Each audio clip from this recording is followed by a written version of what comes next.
Hey everybody, today is Monday, July 3rd, 2023. Coming up on the show today, from Indiana Jones and the Dial of Destiny, editor Mike McCusker. Sometimes you cut something down and it feels like I wouldn't say longer is the right word, it just feels like you're in the movie. And sometimes making something longer is what the movie needs. You need a moment. You need to allow the character to feel for a minute. Editor Dirk Westervelt.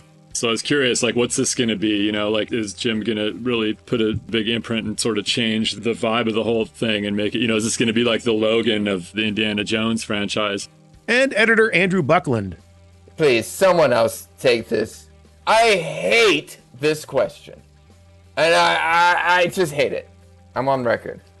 Yes, all that and a lot more on this edition of The Rough Cut.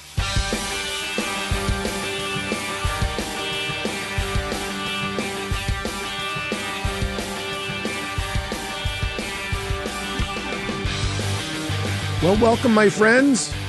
Welcome to a special celebratory episode of The Rough Cut. You see, today is July 3rd, one day before the 4th of July. That's how it works. 4 comes after 3. And no question, the 4th of July is certainly a big day of celebration here in the United States. And might I add, no matter where you are, I hope you find a reason for celebration today. Or any day. But July 3rd is actually a day of celebration here on the podcast. 4 years ago today, July 3rd, 2019, the Rough Cut podcast was rebooted, reborn, reanimated, thanks in no small part to editor Dangerous Dan Lebenthal for being so kind as to help kick things off talking about his work on Spider-Man Far From Home. As fate would have it, Dan would be on 2 more times after that, most recently for Dungeons & Dragons Honor Among Thieves. So almost every week for the past 4 years, a few breaks here and there, you and I have gotten to know some incredible people in the world of post-production. And composing. Hans Zimmer snuck in there a couple of times, but, we'll make an exception for him. So I tell you all this so that we can do 2 things. First, we pause and consider all those people, mostly editors, who set aside some time to come be on the show. If we have learned anything from these interviews, it's that working in film and television is a career that is very demanding of one's creativity, one's perseverance, and certainly one's time. And for those people to give up some of that precious time for us, I am very grateful. This show is nothing, literally nothing, without all of them. I mean, it would be nothing but this, an hour of me talking. Imagine that, why don't you? Not pretty, is it? Second, remember I said 2 things. Second is to thank you. Your time is valuable too, I know. I don't take that for granted either. Hopefully the podcast is something that has given you some valuable information, entertained you now and then, and maybe just kept you company from time to time as you make your way through the world. For me, the reward is getting to know the guests we have on, or getting to know them even better. But it's also about getting to know you and hearing about your own journey. I love hearing from you. And no matter where you are on that journey, I wish you nothing but the best. You know that. So happy podcast birthday to all of us. Now then, let's get back to why there's a podcast in the first place. Indiana Jones is back. And he brought with him 3 fantastic and fun, boy are they fun, 3 fantastic editors. We've met them before here on the podcast, but on separate occasions. Joining us as a team for the first time are Mike McCusker, Dirk Westervelt, and Andrew Buckland. Andrew is his professional name. His friends call him Drew. So if you do happen to run into him, make sure to call him Andy. He'll know I sent you. Mike and Andrew have worked on a ton of movies together and are pretty much a team unto themselves.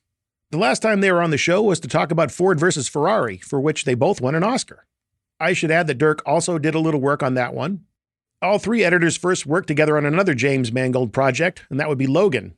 As for Dirk, he was on the podcast previously to talk about Zombieland Double Tap.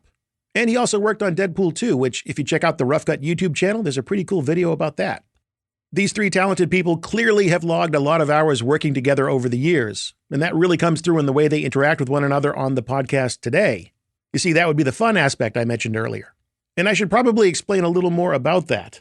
We recorded this on a Sunday, which is something that no one prefers to do. It was also Father's Day when we recorded this. And on top of that, Andrew Buckland was already on his post-Indy vacation in Hawaii, basically joining us about 20 feet from the beach, Mai Tai in hand. And the work they did de-aging Harrison Ford for this movie is nothing compared to the de-birding I had to do on Drew's audio. I was mostly successful. You might hear a chirp here and there. And as for Mike, he was getting ready to fly off to London the next day for his new editing gig. So he was kind of busy. What that all adds up to is a bunch of guys that kind of got a little punchier as the interview went on. So forgive us. Sometimes you just have to let loose a little. Like I said before, when you listen to this, I hope you're educated, I hope you're entertained, and I hope we can keep you company for a little bit. I'm not going to bother with an explanation on Indiana Jones or even this film in particular. I think you got a handle on that already. But what I will do is to make sure you have a handle on how to get the best production audio possible for your next film or TV show. Now, I'm just going to assume you don't already have John Williams lined up to create an iconic score for your movie. That would be great, wouldn't it? But he's just one person. He can only work on so many movies at a time anyway. But what if you could have an audio army of incredibly talented musicians, composers, and producers at your beck and call anytime you wanted? Well, you can, thanks to the wonderful people who helped to bring you this podcast. None other than Extreme Music. They have some of the biggest names in the business, all available in a massive catalog of tracks just waiting for you to come dig through them. And that catalog could not be easier to peruse, all thanks to their powerful search engine that allows you to search on musical qualities like tempo and instrumentation, and also lyrics.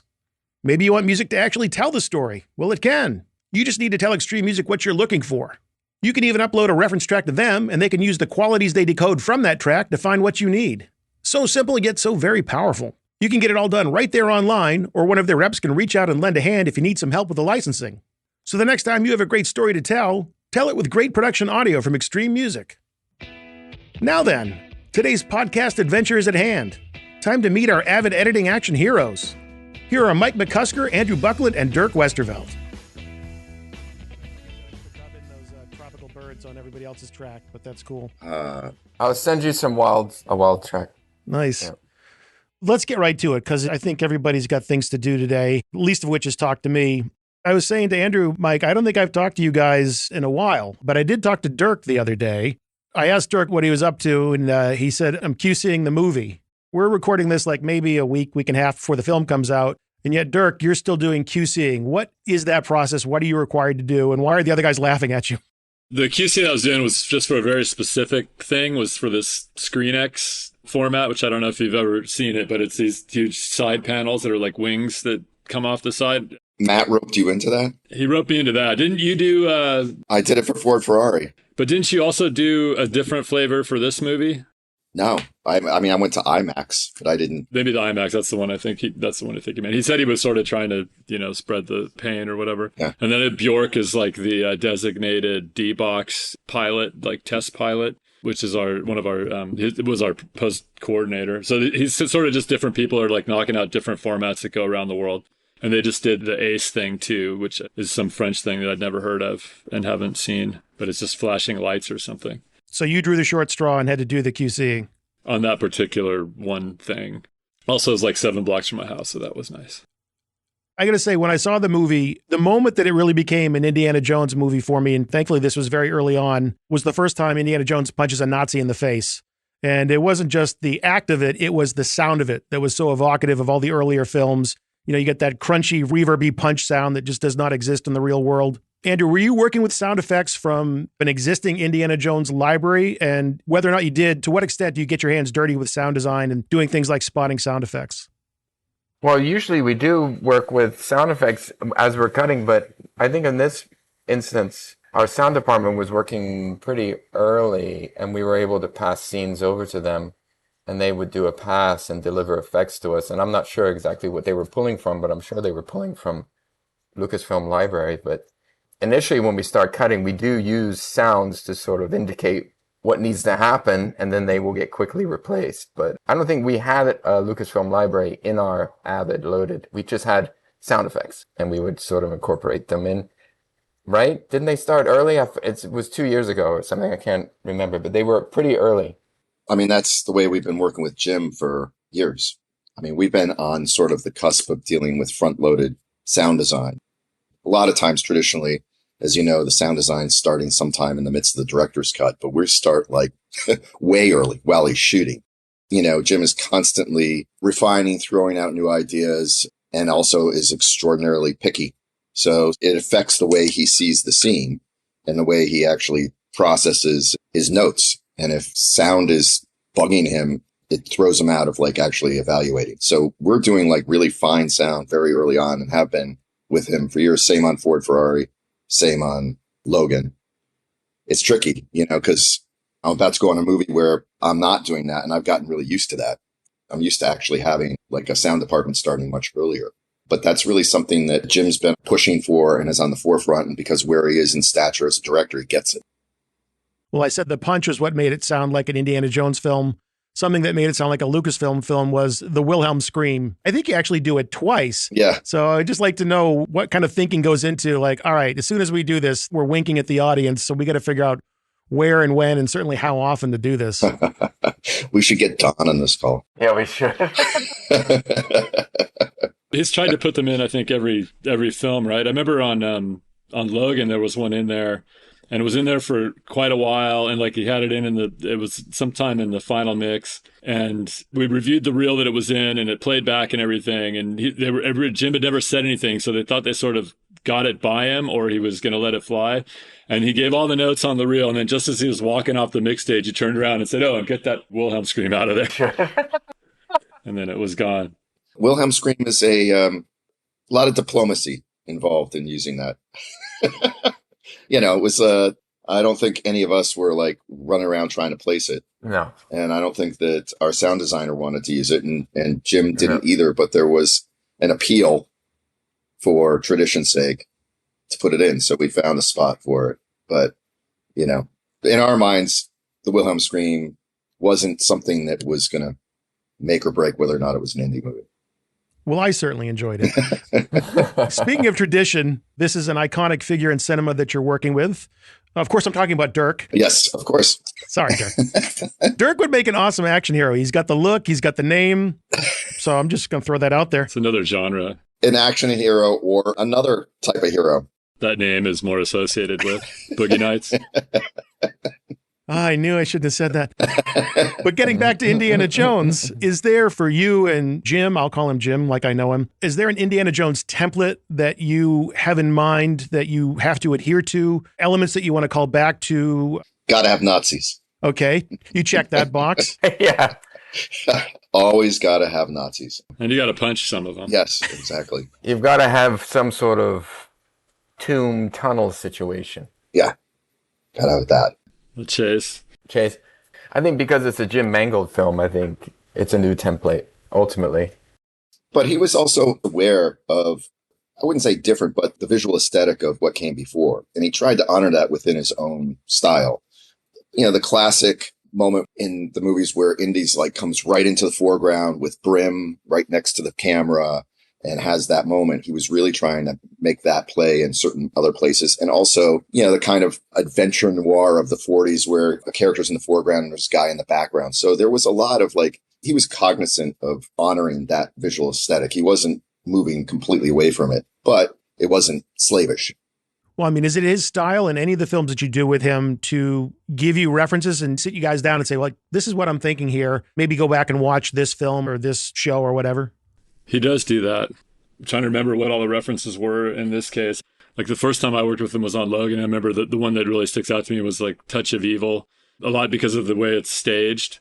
There's the kind of a noirishness anyway that Jim leans into, kind of like foreground staging, the depth, you know, in front of the camera and that kind of stuff. Like kind of a general reference for him through more than one movie. I remember what the ones were on this one, and there were, you know, it's been a couple of years now, and there were a couple that I went and watched even at the beginning before I came on. There was the obvious of watching all the films in the Indiana Jones franchise, but there were a couple other which they tend to be with Jim, like kind of classic mid-century kind of period stuff. Do you guys remember any of the ones that he threw out at the beginning on this? No, you were in a kind of unique situation because you were sitting with him while he was shooting, and we were in LA. Yeah, and also came on late. Yeah. So Dirk was in Europe. Dirk was in London for months while we were in LA. So we didn't really have that sort of give and take that you usually get when you're actually, you know, in the heat of making the movie because, you know, we were 6,000 miles away. So it was really just about what the discussion I had with him was really honoring what had come before within the series. I think that it's a little different for Jim in that, you know, I've watched him, I've worked for him for a long time. So I've watched his visual style change over the years. And he went from a guy, he used a moving sort of almost handheld camera to really capture performance. And as he advanced through larger movies, he started to embrace real composed frames. And so he kind of ends up in the series in a natural way, having traveled that way. I mentioned to Dirk the other day, the credit roll for this movie is longer than pretty much any Marvel movie I've seen. I mean, you have about 1 billion people working on this thing. More to the point, and you guys have addressed this a little bit already, it seems like forever that you've been working on it. I think you said 2 years. So let's go back to a happy place, winning the Oscar for Ford versus Ferrari. That would be February of 2020. That's certainly a high point. But in early 2020, where was Indiana Jones on your radar? Did James even know about it yet? Had he talked about it with you yet? And then once he did, what was the overall timeline for the post-production process? He did talk about it. He did talk about it. He spoke about it as the potential next project. Not sure exactly when it was going to start at that time. He talked to me about it. I mean, things changed rapidly. There was going to be an interstitial movie between Ford Ferrari and Indy, which is now what Drew's about to cut, which was the Bob Dylan movie. So that was supposed to happen, and then we're going to go do this. But he had been in conversations. He let me know he had been in conversations with Lucasfilm for an extended period of time about doing the Indiana Jones movie. And a lot of it was pushed by, I think, Harrison, because Harrison was a huge fan of a Ford Ferrari. And then on top of that, Jim had helped out and done a little work on a movie that Harrison had done at Fox, one of the last movies at Fox, which was Call of the Wild. So they had established a rapport. And around about that time, Steven Spielberg was backing away from the project and Harrison was talking to Jim about it. So that's how Jim got involved. It was already kind of pre-production in place. I mean, really early pre-production and a script. And Jim just wanted some time to rework the script. So they got extended time and went forward. But I think the toughest part, we're on the back end. We're in the post-production world. So, I mean, if you were to talk to the producers on it, I think the most difficult part was prepping a movie in the midst of a pandemic or at the tail end of a pandemic. So even just in regular, like sitting in a room and brainstorming ideas for scripts or sequences or bits or whatnot becomes Zoom calls and emails and texts, which is just, it was an adaptation for everybody involved to figure out how to do that. But I know that by hearsay because by the time we were on, it was really, here's the script. This is what we're doing. I think that some of the hangover of like the inefficiency of trying to deal with all of the pre-production landed on us in post, and that we got really involved in, as we always do, with previs, but we were dealing with previs a lot of times as they were shooting. So it was really important actually that we had the three of us, because at one point I was pulled on to previs for the last act of the movie for like a couple of months exclusively. We were prevising and they were shooting. So a lot of the stuff that was coming in was really Dirk and Drew who were cutting large swaths of the movie. I couldn't do both. I mean, it was like the previs itself was a full-time job. So that's kind of a lot to say in one question, but it does involve like what we were dealing with sort of pandemic wise. Also, I think they were shooting. I mean, I know Jim was complaining. He was frustrated because of the whole COVID schedule. They weren't shooting linearly, like they were shooting the scenes out of order a lot. And I think it presented challenges because specifically I can refer to in the beginning, the knife fight on the roof of the train. For the longest time, it was literally, I don't know if you remember that moment where Weber's holding the lance in his hand. Well, for the longest time, that was literally a knife. And because Jim didn't know at the time, because of the way he was shooting it, how Weber was actually going to have the lance in his hand at that moment. So for the longest time, we were cutting with just a knife. And then when we figured that out, then it was replaced with the lance. Yeah. Because we figured out how he would digitally, how he was going to actually have the lance in his possession. In general, how did the pandemic impact your ability to collaborate? Dirk's over in London. You guys are back in LA. What was the setup there? Dirk was on the front lines. I mean, the most difficult sequence in the movie, without a doubt, is the tuk-tuk. And early on, I was trying to be a part of that with previs, but I was like, I realized there's no way, because there's so much communication that had to happen between Jim and Dan Bradley, and they were beating it out that, that's why I was like, Dirk needs to be over there. Like, I mean, that sequence, I'm 100% sure would not work if Dirk wasn't making it work in terms of being the bridge between the first and second unit, because that was something that had to be managed properly. If that had to come through LA, I don't think it would have been nearly as good as it is. In past movies, we sort of like, there's not been a kind of real division about like, here's my section, here's their section. We kind of like flow between. This was more divisional because of pandemic. Like Dirk can talk to you about tuk-tuk because it was like, and he can also talk to you about the attrition rate of extras and actors on the sets. He was there every day with somebody new. It's funny because the shutdowns with the COVID stuff, bad for obvious reasons, but also gave us time to sort of recover in between periods of shooting so that they could sort of plan what they were going to get next and into sequences and into some set piece scenes and things like that. I mean, there were complications. Like there was a very good Viz version of the Tuk Tuk, for example, that, Mike probably worked on at some point. I know Drew did a lot of work that was all planned for the shoot they were going to do in India. And then COVID went out of control in India. So they changed the plan to shoot in Morocco very last minute, like a few weeks before they had to shoot, and it had to be all reconceived for different locations, So then it became a process of trying to save as much as we could of that really good version that they had almost had a pin in and grafting it onto this new location. And in some ways, when the shutdowns happened, like it gave you time to do some of that kind of work. The irony is then by the time that they went to Morocco, COVID there was worse than it was in India, and you couldn't kind of stay in front of these things, but they were always trying anyway. But some of that gave us a little like reprieve from dailies coming in every day to kind of figure out what they still needed to pick up on sequences that we had halfway in the can and stuff like that. Mike just said this film was very divisional as opposed to the way you guys have done things previously. Was it literally like hard-walled, like Dirk's going to work on this specific scene or sequence, Mike's going to do this one, and I'm going to do this one? I think initially it sort of worked out that way. I know Mike was trying to beat out the previs for the final act. And so all these dailies were coming in, and I was sort of managing what was coming in. And Dirk was over in England doing a lot with two big action scenes, the Tuk Tuk and Underwater.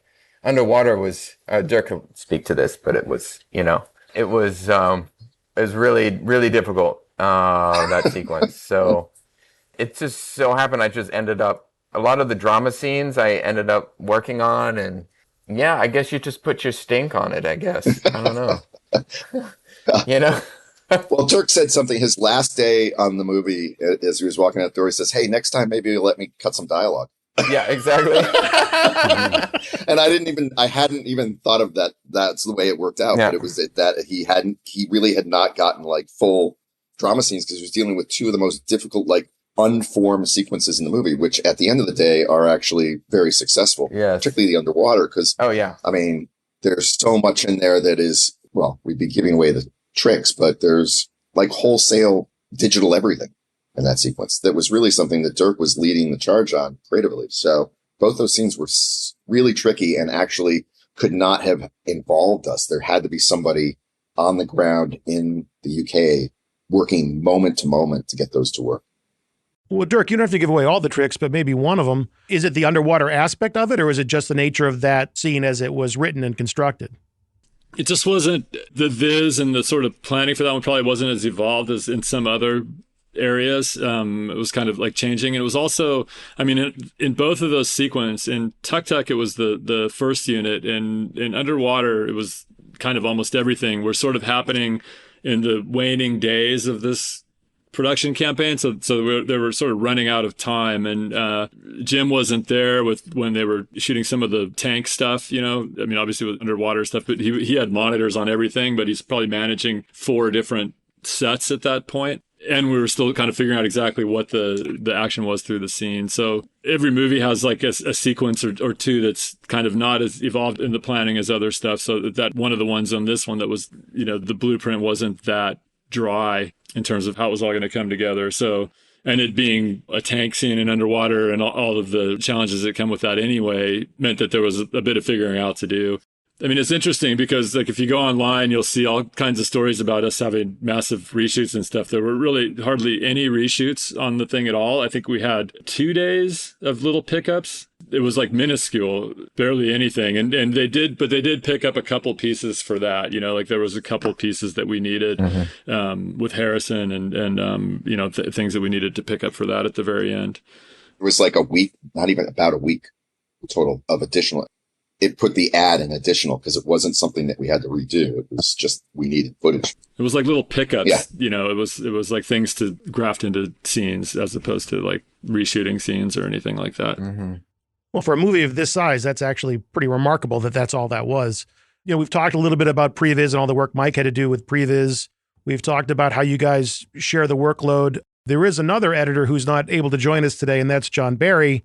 I caught his name in the additional editor credits in the midst of that 20-minute credit roll. It wasn't 20 minutes, but it was long. Felt like it. 8.5. It's 8.5. 8.5. Okay, 8.5 minute credit roll. But there's John Barry, additional editor. And by trade, I believe he's largely a VFX editor. He's in there twice.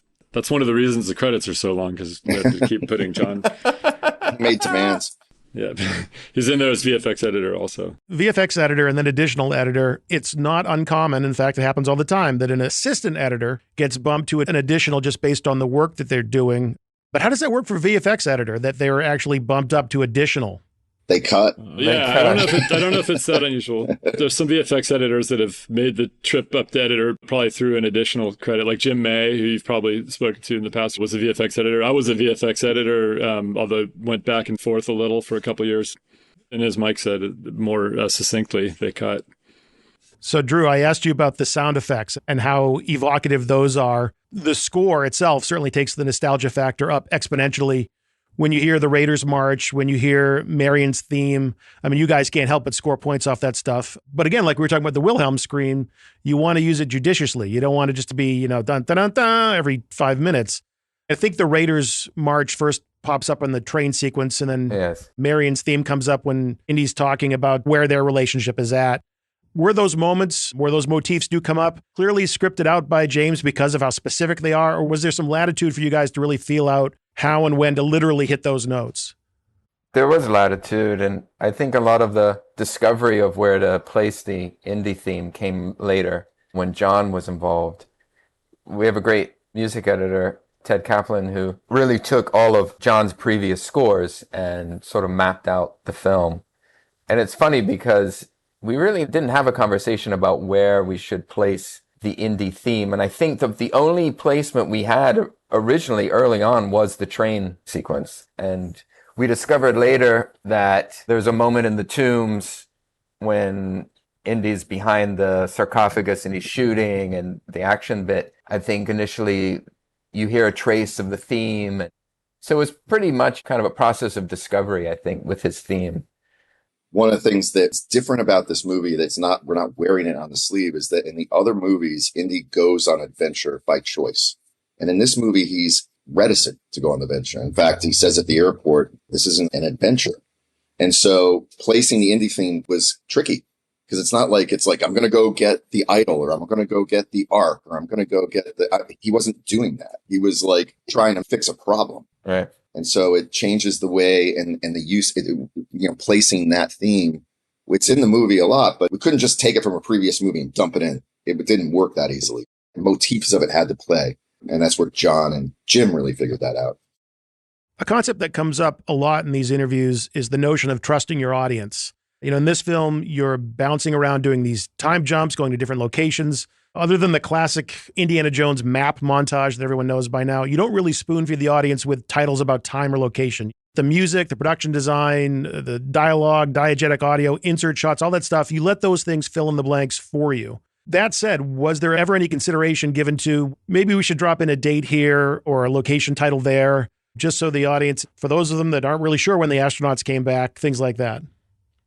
I think I could speak for all of us to say, I'm trying to think. Well, but I mean, in general, Jim doesn't, and I agree. It's like, we don't want to do that. No. I mean, like as filmmakers and working for Jim, I think we all come at the movies from like, how do we figure out how not to do that? If it's in there in a movie that we've worked in, then it's because we absolutely have to. I mean, if you were to look back on the movies that I worked with Jim, it's just, he doesn't do that. He makes sure he's planting stuff in the dialogue and mise-en-scene that actually says, here we are.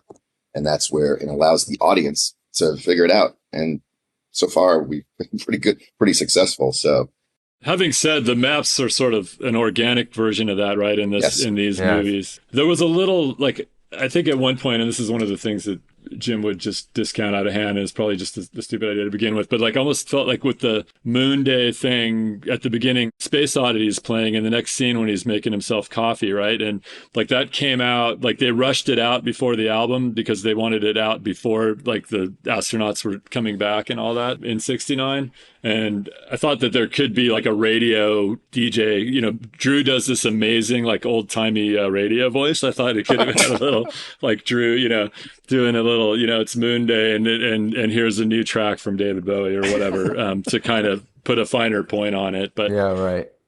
I mean, Jim is always about this, allowing the audience to discover. There's a reveal Like we're constantly sort of trying to reveal through the scene, time period or place.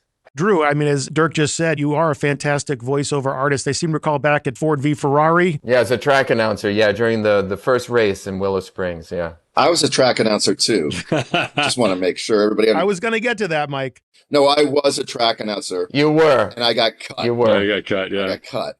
But, if you're looking for old-timey cars, if you're looking for... Give us a little. It's a beautiful day here in Willow Springs, and we've seen some exciting driving. 12 cars will be competing in a 40-lap race. Perfect. You just totally took me out of the interview. Okay, sorry. He can do any period, too. Like, you throw out a decade, and he's, like, right in the pocket. My voice is in there in the parade. I mean, in the, out the window when Baller's looking out the window in his hotel. Of course it is. Yeah, of course it is. I'm kind of like setting up the parade. But... Yeah, shameless. Well, Mike, did you make the cut this time? No, I didn't. I didn't even try. No, I got in a little bit in Ford Ferrari, but I had done an entire pass on that movie for the Daytona race and got canned at the last minute. So, what about you, Mr. Westervelt? I think I looped something 10th there at one point, and I don't think it made I don't think it made it very far. Wait, who did get to do the map montage? Who edited that? That was a handoff. I think we all, Dirk and I touched it a couple times over. That was there were a few little sections where we all had shots at scenes. John too. Yeah, John too. Oh yeah, I worked on the Sicily one. Yeah, I remember that one. Yep. I'm trying to remember everything now. I'm looking at a Mai Tai right now. You go to Hawaii? I'm telling you, your brain shuts off in Maui, okay? I remembered the movie that one of the movies that Jim threw out was L'Atalante. It's a John Vigo movie from 1934. It's about a riverboat captain, like a cargo ship, and this romance. And he threw that out, especially in relation to the boat stuff, like the stuff really that you were working on, Drew, the stuff on deck, not the dive so much. Yeah. Yeah. So yeah, it's 1934, Jean Vigo, L'Atalante. It's on a lot of lists of like great movies and stuff. So Mike made a point of saying, Dirk, that when you walked off but when you were done, you said, hey, maybe next time I'll get to edit a little dialogue. Yeah. So maybe this question is for you, maybe it isn't, but I'm going to throw it out there. You have a fair amount of dialogue in the film, both comedic quips and little bits of expository info that are being dropped in the midst of these very wild action sequences. The tuk-tuk sequence, for example. Mm-hmm. Clarity in the dialogue is something that I would think you would have to be very careful with, because as fun as these action sequences are, you want the jokes to pay off in full and the expository info to be clocked by the audience. Is that something you guys have to do a lot of passes on or be very cognizant of? Like, hey, I got to make sure that amidst all this craziness going on, the audience picked up that funny one-liner from Indy or that little bit of info that I need to know. Were you able to hear that stuff? For the most part. Yeah. But again, my hearing went a while ago. Yeah, I mean, if it didn't go a while ago, it probably would have gone after hearing the tuk-tuk. I don't know how loud they had the ref in that room you were in, but it's pretty loud at the last screening I was at. Yeah, I mean, it's just, you just have to suppress the effects in those places when it's in the middle of an action scene. And those character beats are what make the action scenes good. And there were more in the tuk-tuk, for example, is one I can speak to because I always spent the most time in, but, that I wish kind of were still there, because at the end of the day, it's just, it moves so fast and it almost feels over compressed. Like, it also was simultaneously like a little long. So there was always an impulse to kind of compress it, but you lose some of the dialogue character moments in the process. But, I mean, you guys had it too throughout with action and dialogue. You just got to make your choices on the stage. Well, while we're talking about dialogue, one aspect of the film that I think pretty much everyone's aware of, even if they haven't seen it, is that it features a digitally de-aged Indiana Jones as well as his nemesis in the film. How does that aspect affect working with dialogue or doing scratch audio? Does that have any kind of impact into how you deal with those things because the face is being changed later on? We got that stuff pretty early to work with. He was still 2 years younger, so. Yeah, no, I recall the process. We selected certain dailies, certain takes, and we had those. There was a de-aging process on those selected takes, the full takes that we were able to cut with pretty early on. I think the turnaround was like 5 days or something. It was temp, obviously, because it was just like a big ice cube with his de-aged face on his shoulders. But it allowed us to sort of like understand how his face was going to react in his performance, and we can actually make notes and convey changes maybe that we want to execute later with the vendor.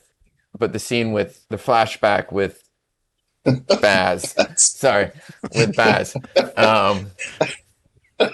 I remember getting those dailies of Harrison that were, I think I had almost all the takes DH, so it was great. It was a pretty seamless process. So Jim could react immediately and pick the takes that he liked and the right performance for Harrison, because it does change the performance of Harrison in a lot of ways, the de-aged image.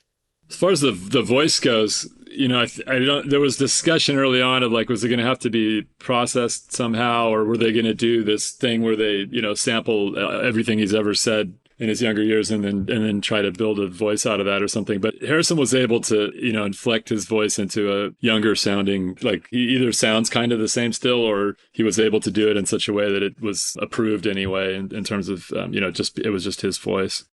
Obviously, visual effects is something we could talk about a lot, but I want to go back to the sound because I think that's something that gets overlooked in a film like this. And I thought maybe we could break it down by looking at one scene in particular, and that is the motorcycle and horse chase throughout the astronaut parade in the beginning in the Canyon of Heroes in New York City. There's about 1 million sound elements going on there. You have constant movement in the action. You have constant echo because all that sound is being bounced off the walls and the buildings in New York City. When we do talk about visual effects, we talk about how you build up a scene visually from the storyboards and previs and then the different layers and renders of VFX. How does a sequence like that get built up sonically? Where do you start? How do you layer that up? Well, Drew Buckland sequence. Andrew Buckland. It's my professional name. Not Andy, though. Never Andy. No.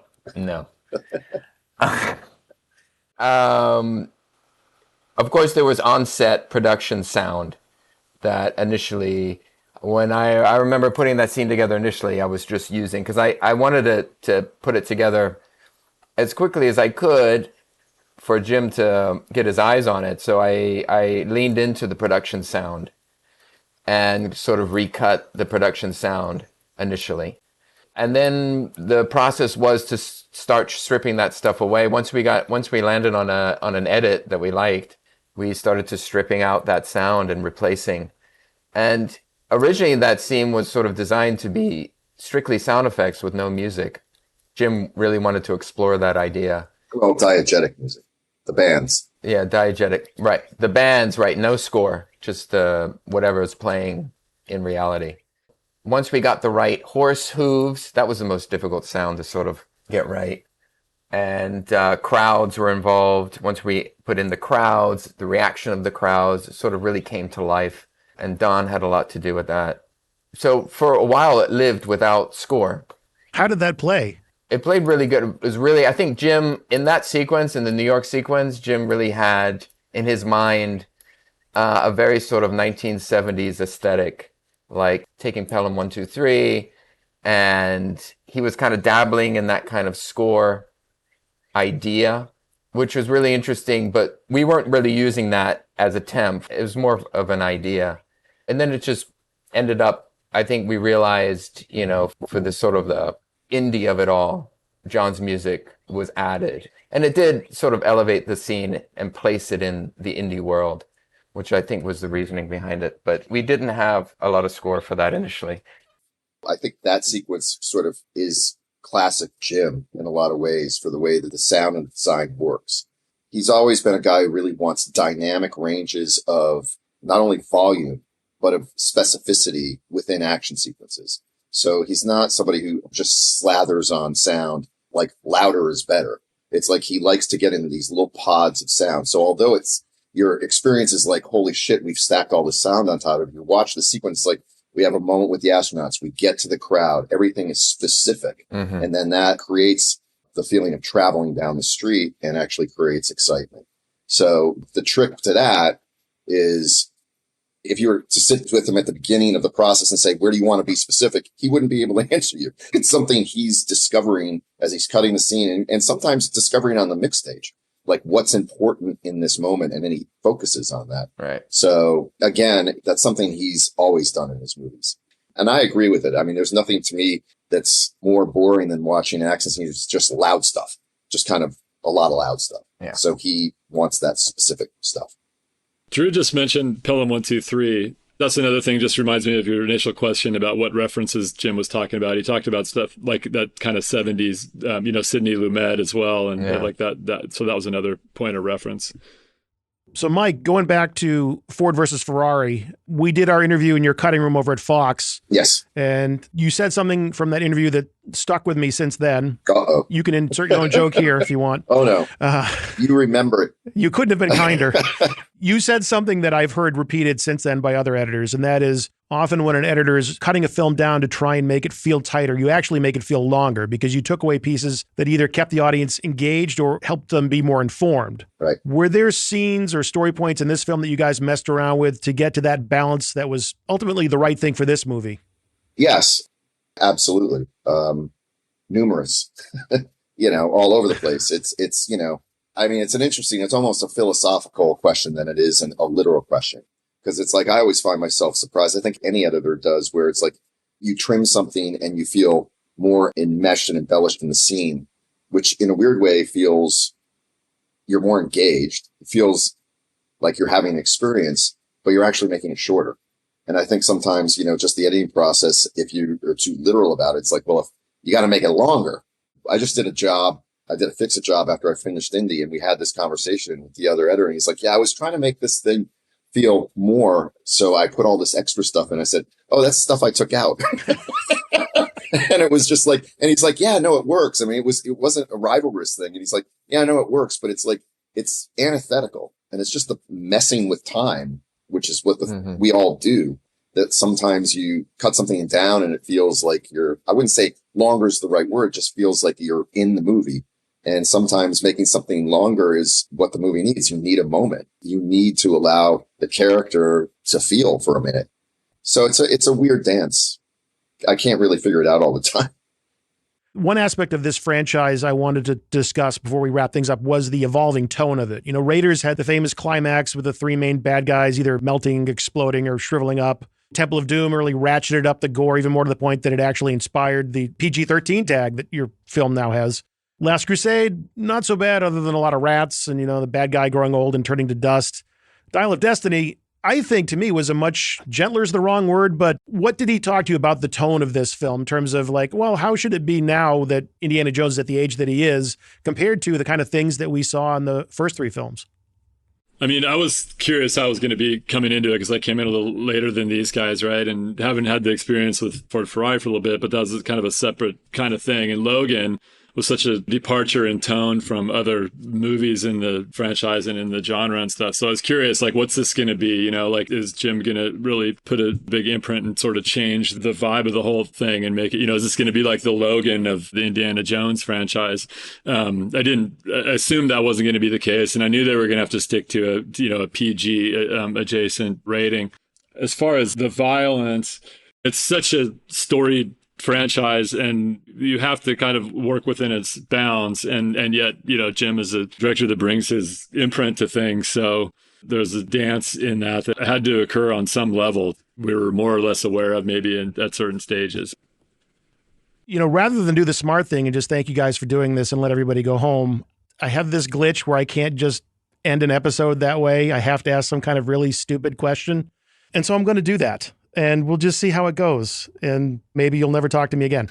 So in the film, the Dial of Destiny is an ancient device that reveals tears in the fabric of time, essentially enabling time travel. Let's just say that you each have half of the Dial of Destiny, which unlike the film still works, except you can only go backwards. You guys have the half that'll let you go backwards in time. You still with me? Do I have one half and Dirk has another? You each have the same. Collectively? You just got literal Buckland. He's going in the literal mode. This is the first time in the whole interview he's actually leaning forward. He's actually engaged. So we really have like a sixth each. Yeah, I knew I shouldn't have done this. You each have the same half. Yeah, okay, go ahead. So you each have a half of the Dial of Destiny, enabling you to go backwards in time. If you could use the dial to relive a moment in your career specifically, either just to relive a high point that you want to enjoy again or change a moment or decision you made in your career, this could be a good thing where you want to enjoy something even more, or it could be something you wish you could change. And no, Mike, agreeing to talk to me today doesn't count. But for each of you, what would that be? But it's a forced deck. I'm just going to go see Archimedes. Huh? No, you personally. Unless he hired you as an assistant, it has to be specific to your career. I know. even though I want to do it, I'm just going to end up saying Archimedes. Oh. Get it now? Yeah, I got it. Okay. Well, go. You're on. Me? What am I going to do? What would you change, or what would you want to relive? Oh, change. Don't ask me these things. It's a tough one, Matt. It's supposed to be. Don't ask me. Oh, man. I would like to relive the birth of my son. Which is a wonderful moment, but again, not career specific. Not career specific. Well, I could. What happened to literal Buckland? I think that's a really nice thing, don't you, Dirk? I think it's beautiful. Yeah, it's Father's Day, for crying out loud. That's his way of begging off the call to go spend time with his son. Yeah. I would, well, the obvious answer is the time. I want to relive the moment we won the BAFTA and I couldn't say anything. So I could actually say things. You were incapable or not allowed? I was incapable. He was having a moment a little like this. Yeah. I would like to relive that moment and actually say something. Well, you have the floor. Oh, man. Now you're pushing it. Please, someone else take this. I hate this question. And I just hate it. I'm on record. Well, now we have your quote for the open. Yeah.